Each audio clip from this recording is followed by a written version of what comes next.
Welcome in, you bleeders, to the next episode of the Bleed Orange and Blue on Illini Fan Podcast.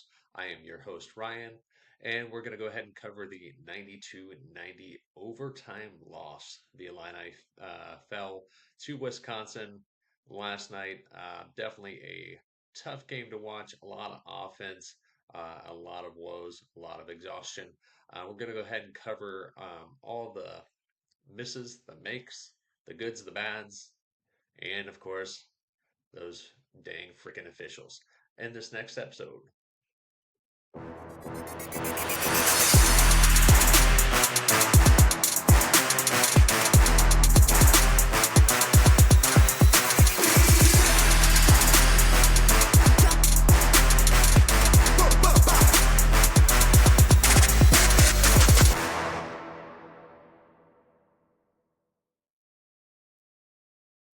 All right, and again, welcome in.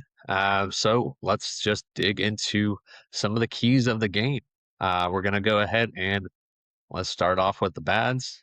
We'll get into the goods and get to the what ifs. So obviously, Illinois usually does a lot of things well. The few things that they do really well is make their free throws, offensive rebound entirely, and not turn the ball over. Now, the Illini ended up with 13 turnovers, I believe, tying the season high, which I believe was against that UConn game. So definitely disappointing to see, especially with Keaton having 5 turnovers, Merck having 4. Illinois really had some difficulties because we were without another player. So obviously, all you know, Andre was out last night with Boswell still being out and just getting back to practice here recently. So the Illini were shorthanded in the backcourt, and it definitely showed because Coach Brad Underwood obviously was not very trusting of the guys on the bench that he had at the guard spot, with Brandon Lee only playing 36 seconds in this one, and there being a negative 5 point uh, overall happening during that span. Now, Illinois faced probably their worst free throw shooting game since the Alabama game. So we can kind of chalk potentially 2 losses up to missed free throws this season out of the 5 losses. 40% of your losses coming to you not doing well at the charity strike, in which you shoot close to 80% as a team. So definitely disappointing to see.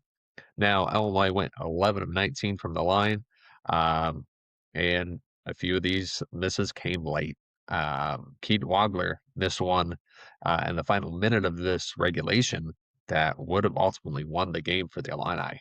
Now, let's talk about the rebounding disparity. Illinois won the boards. However, they gave up 14 offensive rebounds to Wisconsin, who's not a great offensive rebounding team, allowing them 12 second chance points. Now, the Illini went out and got 8 rebounds themselves, getting 10 second chance points.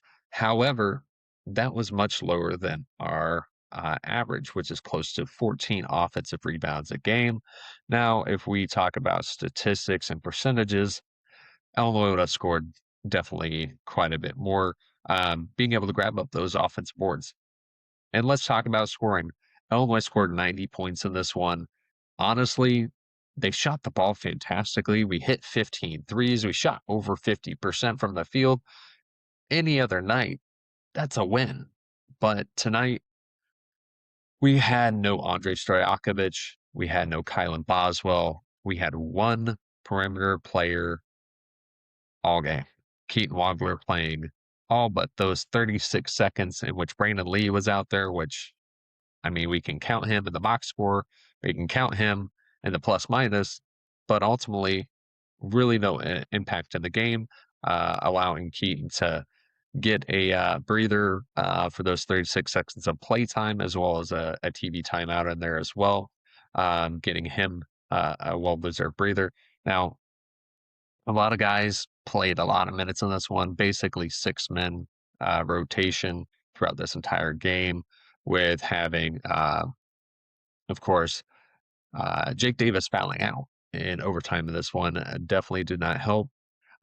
This caused our bigs to constantly be chasing these guards and allowing Wisconsin to get in a rotation to get open shooters. Their bigs can shoot just like ours. Now they're probably a little more inconsistent than our bigs, but they definitely showed up tonight. And Wisconsin showed it by hitting a record for their program, 15 threes. Now, both teams hit 15 threes in this one. You feel pretty good about us doing that, but you don't feel great about them doing it. Especially because one of my keys to this game was closing out on shooters, which we didn't do a good job because our bigs were chasing little guys, um, just exhausting our guys. I've been Rickhouse, um, getting after it on defense, but playing 43 minutes in this one and constantly chasing guards. The Avicic twins chasing guards. Merck trying to play like a guard all game. Just everyone looked exhausted. I think that definitely led into some of the free throw misses that happened later on in this game by Wagler and by Merck, which would have definitely been the difference maker and winning for us, much like one offensive rebound or one defensive rebound miss against Michigan State would have sealed it for us as well. So really a couple of the little things we always do really well as a team uh, essentially leading into losses for back-to-back losses first time this season. Now, why no bench? Coach Underwood only played Brandon Lee 36 seconds in this game. No Petrovic in this one at all. Um, and I get it. The Illini were a negative at 5 in the plus minus those 36 seconds when Keaton was not on the floor. But I think we could have gotten Lee and Petro out there for at least about 5 or 6 minutes total in this one. Give the guys a breather, give them a different look, even play them with Keaton. That's fine. I understand that those guys haven't played as much. They probably don't flow in this offense nearly as well. They probably are going to be, a little lost in moments out there. But hey, you have a bench. You recruited these guys for a reason. Utilize them, even if it's for a minute or two. I get it. Wisconsin can score like we can, and that minute or two could have been a 10-point swing, but we don't know. Maybe one of those guys step up, make a play. Maybe it gives some of your big guys the breather they need to come up with key rebounds later on in this one. Now, again, we gave up an offensive rebound late that led us to having to foul, getting Wisconsin to the line, getting them additional point. Um, so much like that Michigan State game, we gave up an offensive rebound late. We're playing with a shortened rotation. Our bigs are tired. We also have played more games in the last 30 days as a team than the rest of the freaking country. Now, that makes me just question the Big Ten and their scheduling, obviously, in this one. Why do that? Like, what makes sense?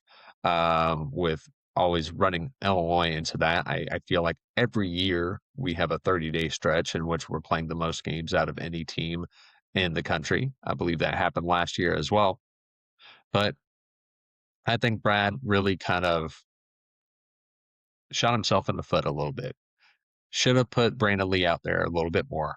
Should have gotten him opportunities. We've heard how he gets after it on defense. We've seen it. Guy is great about getting in the lane. I think he could have really helped just give a different look on the offense because Wisconsin did not have to worry about guys getting in the lane. They ultimately, had issues with Tomey in the first half, um, down low and outside, which led him to 17 first half points. But when it comes down to it, we could have given them a different look. They started switching. Tomey had 2 points in the second half and overtime. Really, we didn't give our team an opportunity to throw a wrench in things for Wisconsin, whether that be offense or defense. And this one, we didn't even see our zone, which we've been utilizing with that big man lineup because of the inability to chase these guards. So then we lead into we were chasing these guards. Um, and let's be honest, these guys were exhausted by this I mean, even the second half of this one, let alone into overtime. Now, I get, again, not wanting to put out guys that haven't played as much, haven't gone through the battles, aren't as, you know, defined, probably in the game and the flow that you have with this top eight rotation. But let's be honest, Brad has missed on one in the past with Podziemski, barely played his freshman year. Honestly, probably should have played a little more than Goody at that time. Maybe even Melendez at points in that season. And when he did get playing time, he showed up. He did a great job coming in, dropping 5 points against Northwestern that were much needed to give the Illini a lift in that game. Need Brad to get back to trusting his guys on the bench. I get he sees what we don't in practice and all of those things, but you again recruited these guys for a reason. You saw something in them. You got to trust that gut instinct and give your guys an opportunity in this one because while they may be 19, 20, 22 years old, these guys are still tired. Their shots are going to go flat. They're not going to chase after rebounds. They're not going to want to chase after guys that get out on the perimeter, and they're just going to put their hand up and say, shoot it and see what happens, which ultimately led to Big Z doing that a lot in this game.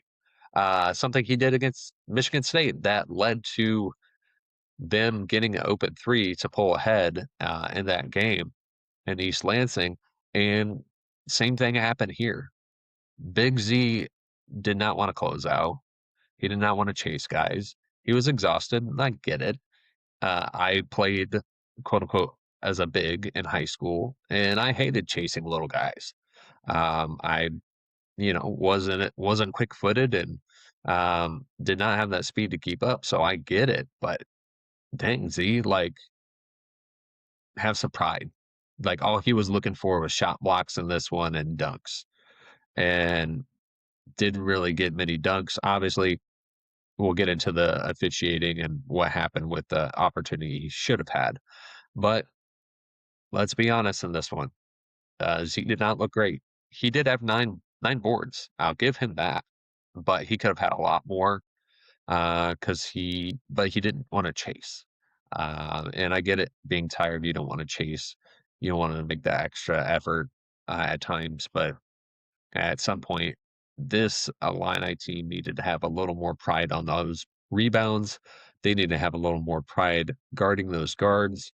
And honestly, I do think we need to throw a switch up in there and throw in the zone. I get it. They were shooting great in the second half, but throw the zone in anyway just to throw those guards off. Get them off of their rhythm, off of their flow that they were getting into, especially getting into the paint and scoring.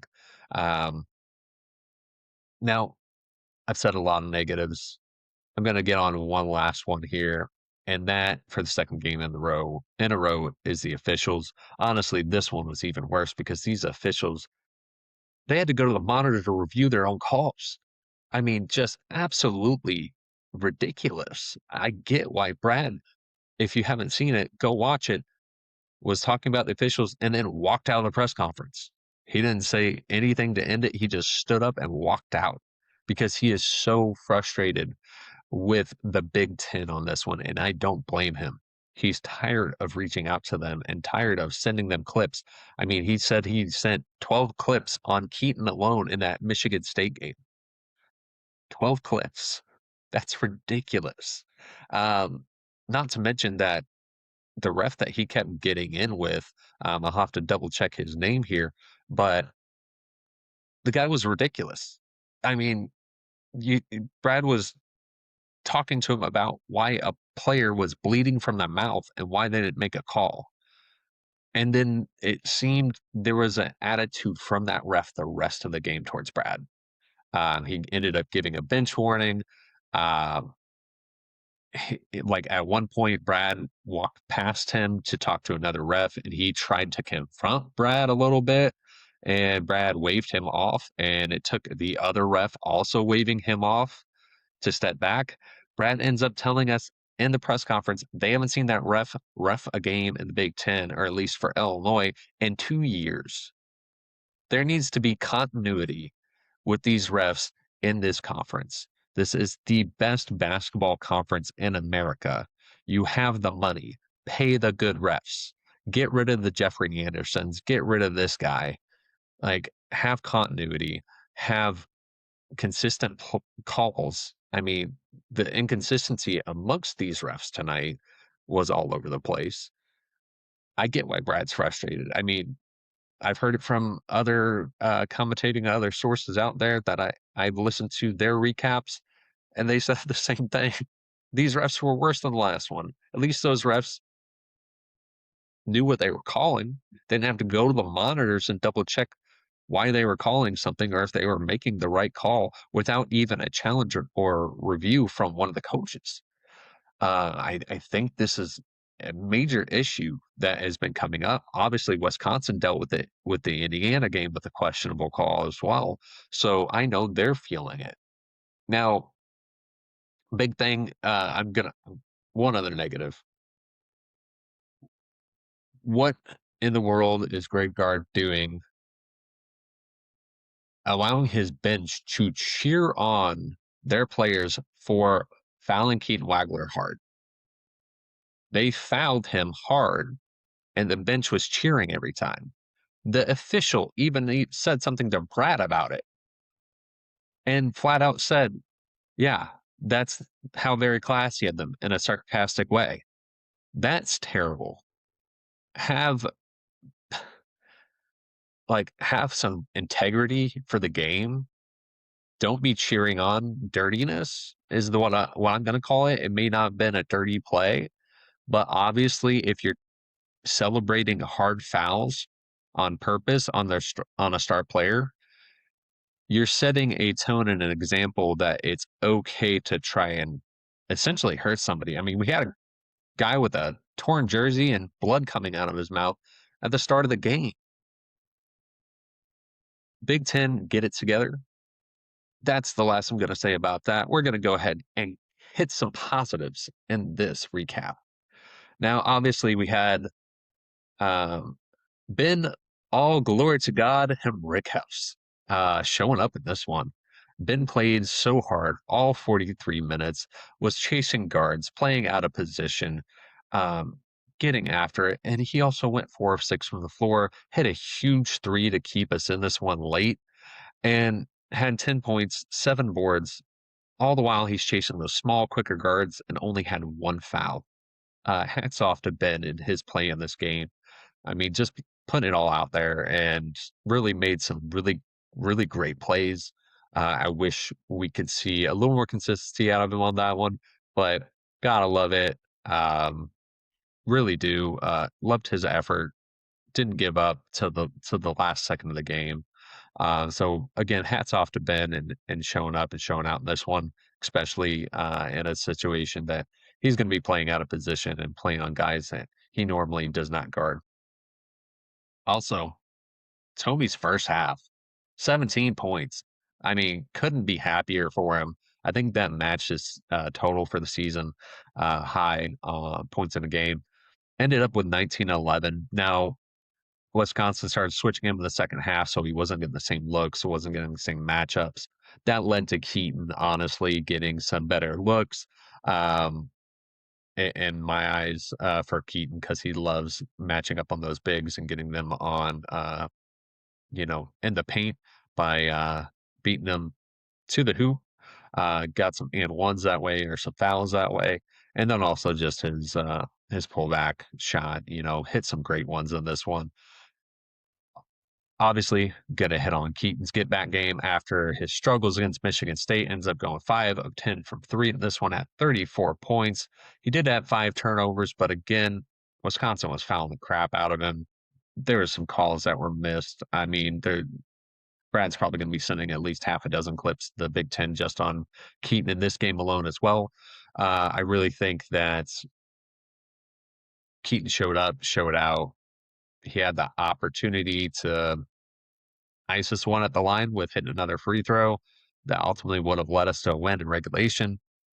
He ended up with the ball in his hands for the last second heave, just inside of half court, which ultimately fell short. I mean, he played all but 36 seconds in this game, so I'm not surprised that he's exhausted.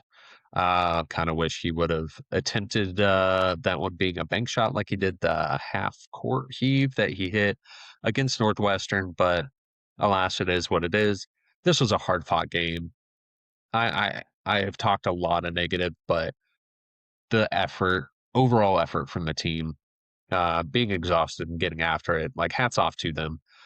They definitely made mistakes in this one. They didn't do the things they usually do well at a high clip, but they gave it their all. They should hold their heads up high on this one.